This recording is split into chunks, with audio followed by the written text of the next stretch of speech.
In today's video, I'm going to teach you how to add a bank account in Zoho Invoice, ensuring your transactions are seamlessly integrated and displayed accurately on your invoices. For those new to Zoho Invoice, it's an excellent platform for managing your billing and finances, helping you streamline your business operations. To get started, the first thing you need to do is open the Google Chrome browser on your computer. It's always a good idea to use an updated version of any browser to avoid any compatibility issues. Once you've got Chrome up and running, you'll want to head directly to the Zoho Invoice website.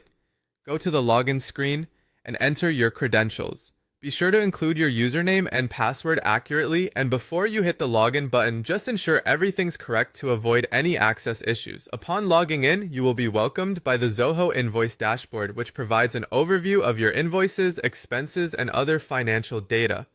Now your next move is to head over to the Settings option, which is usually located towards the bottom of the left-hand menu. Clicking on it will reveal a drop-down menu offering various options that you can configure to customize your Zoho experience. From this menu, locate and select Bank Accounts. This section is specifically designed to hold all your banking information securely and efficiently. You will now find yourself on the Bank Accounts page. Look for the Add Bank Account button, which is typically highlighted or positioned prominently to catch your attention. Clicking on this button will prompt a form to appear on your screen, ready for your input. In this form, you'll first be asked to provide the name of your bank. Be sure to enter it correctly. Following the bank name, you will need to input your account number. Double-check this number for accuracy, as errors here could lead to complications. Next up is the IFSC code, which stands for the Indian Financial System Code, used for identifying specific branches. Ensure you have the correct code, which typically can be found online or on your banking statements.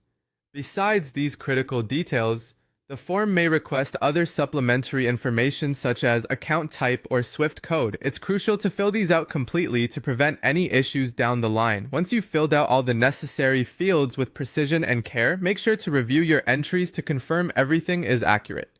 When you feel confident that everything is correct, go ahead and click Save.